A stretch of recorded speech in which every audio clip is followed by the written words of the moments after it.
Welcome to all of you in this video. Today we will discuss about अशुद्धि संशोधनम. आज हम discuss करने वाले हैं कुछ अशुद्ध वाक्यों को किस प्रकार से शुद्ध किया जाएगा, उसमें क्या त्रुटि है उसको सुधारा जाए. तो आज हम लोग डिस्कस करेंगे शुद्धिकरण के बारे में कि जो संस्कृत वाक्य दिए हुए हैं वे किस एंगल से मतलब खराब है, उसको हम किस प्रकार से सही करेंगे. तो चलिए देखते हैं. आज ये वीडियो आप लोगों के लिए वेरी ही यूजफुल होगा. और अगर आप 10 क्लास के विद्यार्थी हैं, 10 क्लास के स्टूडेंट हैं, तो ये आपके लिए बहुत ही बेस्ट है क्योंकि आपके सिलेबस से ही ये लिया गया है. अगर दूसरे क्लास के हैं तो भी आप लोगों के लिए यूजफुल है क्योंकि इसमें संस्कृत ग्रामर को ही सिखाया गया है. तो चलिए देखते हैं अशुद्धि संशोधनम अर्थात शुद्धिकरण की ओर कि वाक्यों का किस माध्यम से हम इन वाक्यों का शुद्धिकरण करेंगे. फर्स्ट वाक्य मैं जैसे ले ली हूँ अशुद्धि संशोधनम के अंतर्गत. देखिए फर्स्ट वाक्य अहम मतलब मैं, यह मतलब होता है कल, यह कल मतलब बीता हुआ कल. इसको हम लोग ऐसे लिख सकते हैं, यह मतलब होता है कल मतलब बीता हुआ कल. ध्यान देंगे इसका मतलब कल होता है, लेकिन कौन सा कल है, तो बीता हुआ कल. यह मतलब बीता हुआ कल होता है. तो यहाँ पर देखिए अहम मतलब मैं, यह बीता हुआ कल, गमिष्यामी मतलब जाऊंगी. तो बीत चुका है उसमें किस प्रकार से जाया जा सकता है. तो यहाँ पर देखेंगे यह मतलब बीता हुआ कल जो कि लंग लकार के अंतर्गत आता है. भूतकाल लंग लकार के अंतर्गत ही हम लोग इसका प्रयोग कर सकते हैं क्योंकि वह बीत चुका समय है. तो इस प्रकार से अगर अहम मतलब हो गया मैं और यह बीता हुआ कल, तो यहाँ पर गमिष्यामी जाऊंगा या जाऊंगी नहीं होगा बल्कि यह होगा अगच्छम.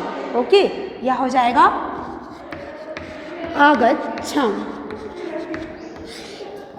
यहाँ पर देखिए गमिष्यामी की जगह पर हम लोगों को ऐड करना पड़ेगा अगच्छम. तो इसका अर्थ हो जाएगा कि मैं बीते हुए कल अर्थात कल अगच्छम गया या गई. मैं बीते हुए कल गई या फिर तो गया, दोनों प्रयोग कर सकते हो. मैं बीता हुआ कल या फिर कल गई, क्योंकि यह जो है वह बीता हुआ कल है, जो भूतकालिक बीता हुआ कल है. तो उसके लिए हम लोग इसको ऋट लकार का प्रयोग ना करके लंग लकार का प्रयोग करेंगे, भूतकाल का प्रयोग करेंगे. तो भूतकाल का जो फार्मूला है वही ऐड होगा. अतताम अन अहतम अत अम आओ आम, अतताम अन अहतम अत अम आओ आम. तो यहाँ पर अम देखिए उसी को ऐड किया गया है. और चूँकि लंग लकार की बात हम लोग कर रहे हैं तो उसमें अ का आगमन भी हो जाता है. तो इस प्रकार से लंग लकार अर्थात भूतकाल का प्रयोग होगा. अब जस्ट हम लोग सेकेंड वाक्य की ओर बढ़ जाते हैं. स्वह मतलब होता है आने वाला कल. स्वह मतलब होता है हम लोगों का आने वाला कल. देखिए वहाँ पर स्व मतलब होता है कल, लेकिन कौन सा कल, आने वाला कल मतलब जो आएगा वो वाला कल है. तो देखिए स्व मतलब आने वाला कल, तौ वे दोनों, सह तौ उस प्रकार से वे दोनों, तत्र वहाँ, ना मतलब नहीं, अगच्छताम मतलब नहीं गए, वे दोनों वहाँ नहीं गए. तो यहाँ पर देखिए स्व, वो कल तो आया ही नहीं है तो कहाँ नहीं गए, भूतकाल का प्रयोग नहीं हो सकता, बल्कि इस स्व मतलब आने वाला कल, इसमें हम ऋट लकार का यूज करेंगे, ऋट लकार का प्रयोग करेंगे. यहाँ पर देखिए ऋट लकार का प्रयोग करेंगे अर्थात भविष्य काल का प्रयोग करेंगे क्योंकि आने वाला कल है जो भविष्य में आएगा. तो यहाँ पर स्व का स्व हो गया. तो मतलब होता है वे दोनों. तत्र मतलब वहाँ. ओके, ना मतलब नहीं. और अगच्छताम नहीं होगा बल्कि यह ताव के बेस पर ऋट लकार का प्रयोग करेंगे. तो जैसे सह ताव होता है उस प्रकार से यहाँ गमिष्यतः. ओके, ताव है तो गमिष्यता हो जाएगा. तो यहाँ पर गमिष्यतः, देखिए यहाँ पर हम लोगों का हो जाएगा गमिष्यतः. तो स्वः ताव की जगह पर तव ही ऐड होगा. स्वः ताव तत्र ना गमिष्यतः, आने वाला कल वे दोनों वहाँ नहीं जाएंगे. ओके, यहाँ पर द्विवचन का प्रयोग किया गया है जैसे गमिष्यति गमिष्यतः, चूँकि यहाँ पर कर्ता हम लोगों का द्विवचन है वे दोनों. अब ये देखिए हम लोग का प्रथम पुरुष का कर्ता है, इसलिए प्रथम पुरुष का ही हम लोग प्रयोग किए हैं.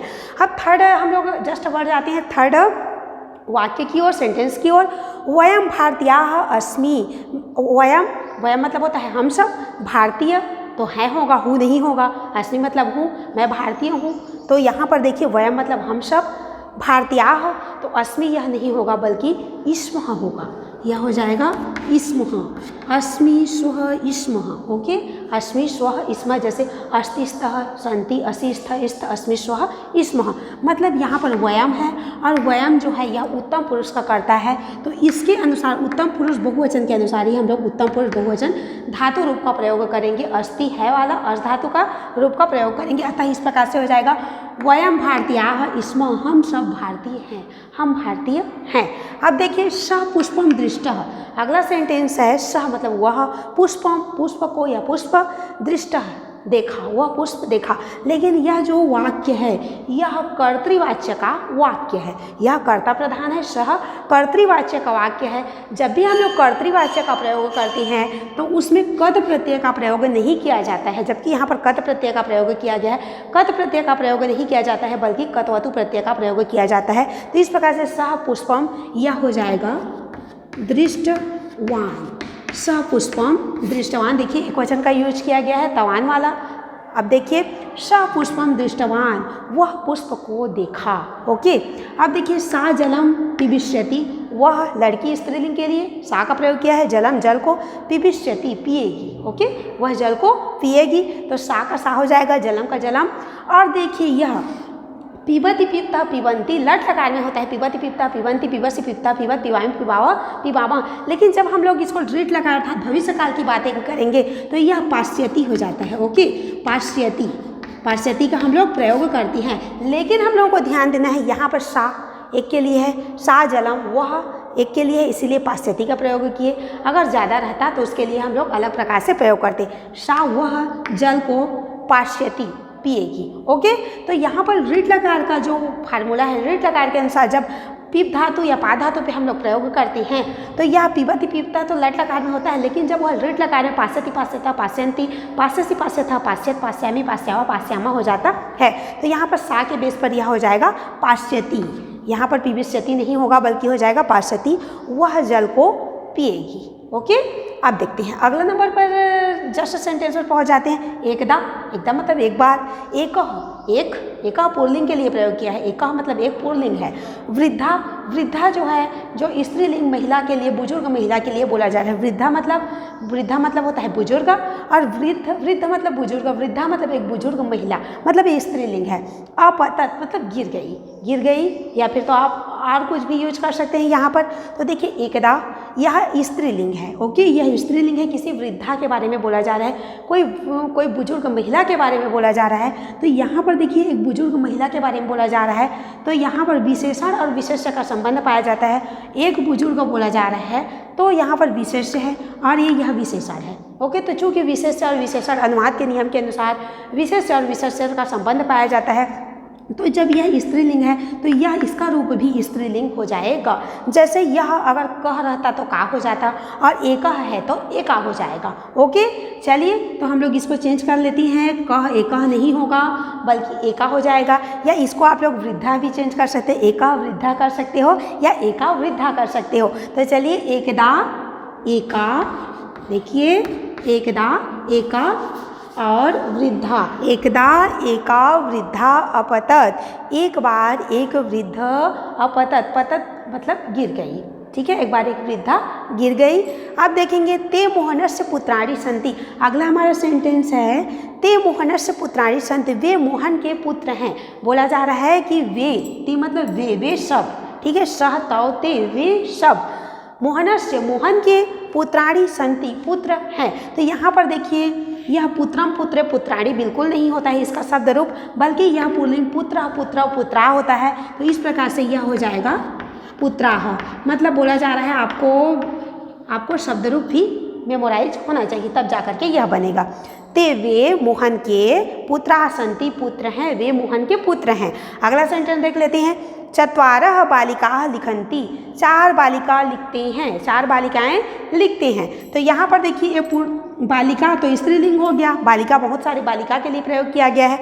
अब यह चत्वारः पुल्लिंग के लिए हम लोग प्रयोग करते हैं। ये मतलब संख्यावाची जो शब्द है वह पुल्लिंग का 4 का पुल्लिंग रूप है, फोर का पुल्लिंग रूप है, लेकिन यहाँ पर बालिका के लिए हम लोग प्रयोग करेंगे तो विशेषण और विशेष्य का संबंध पाया जाता है। उस नियम के अनुसार यह चत्वारः नहीं होगा बल्कि यह हो जाएगा चतस्रः। ओके, चतस्रः यह स्त्रीलिंग के लिए हम लोग प्रयोग करेंगे क्योंकि उसके जस्ट बाद क्या है, बालिका है। तो यह हो जाएगा चतस्रः बालिकाः लिखन्ति, 4 बालिकाएं लिखती हैं, 4 बालिकाएं लिखती हैं। या फिर संख्या को आप लोग आगे पीछे मतलब ज़्यादा कम भी कर सकते हैं, बट यहाँ पर शुद्धिकरण कर रहे हैं तो इसी के बेस पर हम लोग का हो जाएगा चतस्रः बालिकाः लिखन्ति, 4 बालिकाएं लिखती हैं।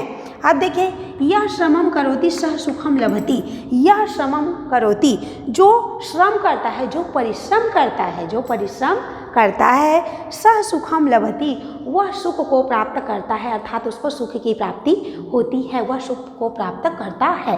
अब देखिए, यह जो श्रमम करोति सुखम सह सुखम लभति, मतलब जो परिश्रम करता है वह सुख को प्राप्त कर लेता है, मतलब उसको सुख की प्राप्ति होगी ही।